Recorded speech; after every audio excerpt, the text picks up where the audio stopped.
welcome back to Mama Z's Texas Kitchen. So, like everybody else, we are held up in our apartment waiting out the big virus. And it's kind of a scary time. Nobody knows what's going to happen or what's coming or what we can do. One thing that I do know is right now they don't have a vaccine or a cure for this.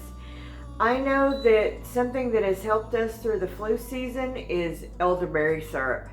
So we had just used up the last little bit of our elderberry syrup and it's time to make some more.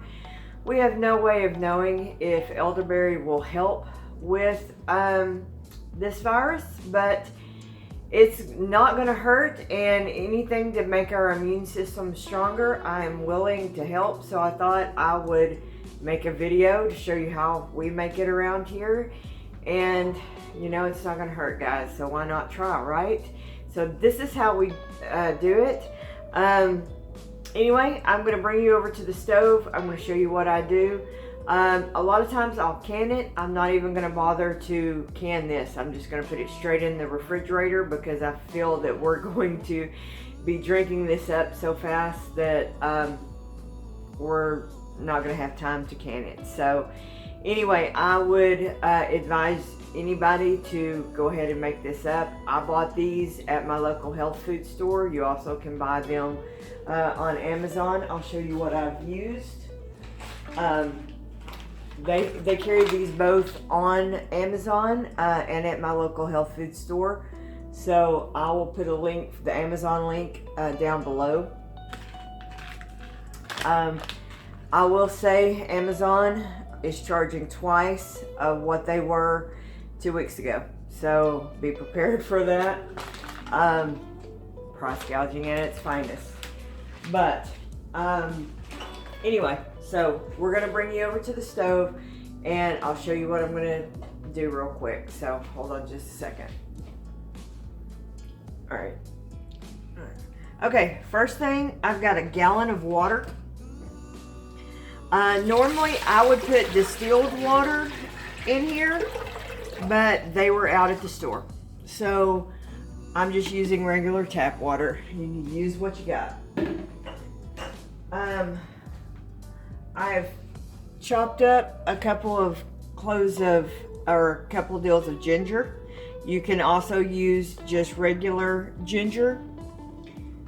Drop that in there. I've got some whole cloves. The recipe called for 24, but I'm not going to count them out. I'm just dumping it in there.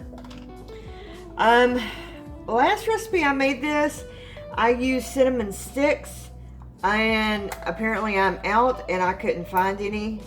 Could not find any cinnamon sticks at the store. This hasn't been opened yet, so let me grab a knife.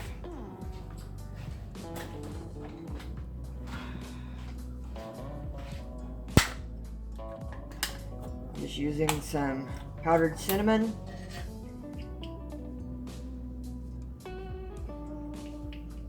All this gets strained out, so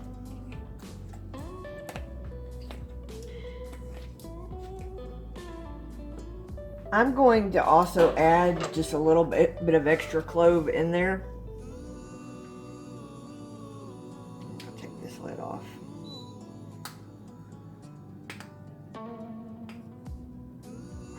Maybe. There's just some powdered clove. And then the star of the show is my elderberry. And then I've got about 4 cups of elderberry. And then you just turn that on high. And you're gonna let that cook for about an hour, or until your liquid is reduced to about half. And then your kitchen is gonna smell amazing. I'm just telling you right now. I will cover this and just let it cook for, like I said, for about an hour. And then we're going to jar it up and then set it in the refrigerator. Now you can process this in a water bath canner, and it is shelf stable for a while. But like I said, I'm not gonna do that this time. I'll bring you back in an hour. I'll show you how I'll strain it off and jar it up. All right, see you back in an hour. Okay, so I'm fixing to strain this off. I'm gonna pour it off in a pitcher. What I've just got my pitcher and I've got my strainer here. I'm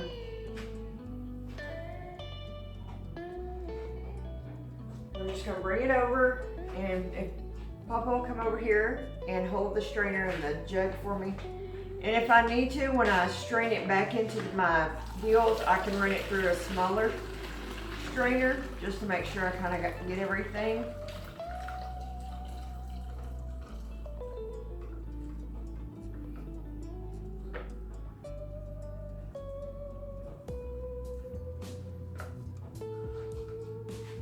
Maybe this I need to get a spoon. You want to kind of push that way you can pop your berries a little bit and make sure you get all the good stuff out. I'm gonna dump this and then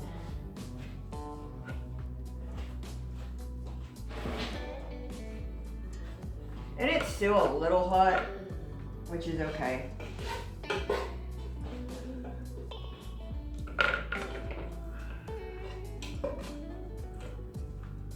I pretty much have all my liquid out, but I just want to squish the rest of these berries real quick. Okay. It's okay. I'm going to run the smaller strainer through. Okay.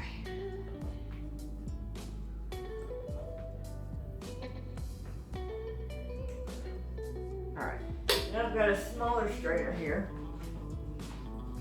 I'm going to take my quart jars and then I'm just going to pour it in here. And that way it'll catch any that got through the bigger strainer.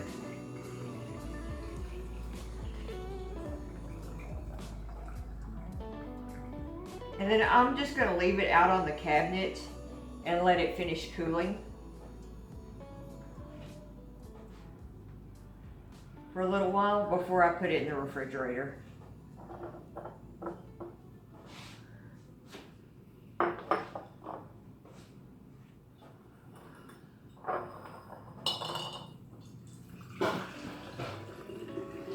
guys, I know it is scary right now, and I'd be lying if I sit here, oh, we have nothing to worry about, and you know, I'm not saying that at all. I'm not going to sit here and pretend that, you know, all is good in the world and we don't have anything to fear. The only thing we have to fear is fear itself and all that stuff. But I do believe in a higher power. I believe God's got us. And I believe in our great community. I believe in my local community, and I believe and the bigger homesteading community, and in the bigger YouTube community. You know, I've made great friends. Also want to make you aware of the Homesteader Hub. I will share the link below, and join us, my friends. We're here together as long as the internet holds up. We have each other, and we will support each other through this crazy time. None of us knows what's going to happen. I mean, and sometimes the fear of the unknown is the scariest part of this, you know. So we'll get through this together, and make you some elderberry syrup.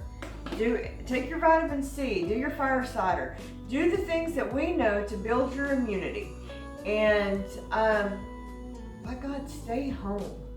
You know, stay out of the grocery stores. Don't worry about toilet paper. Toilet paper is the least of your concerns. Worry about the things and the commodities that you need to feed your family. Those are the things that you need to worry about. Be sure and like and subscribe and share this recipe. Join us. We'll be here 6:30 Wednesday night.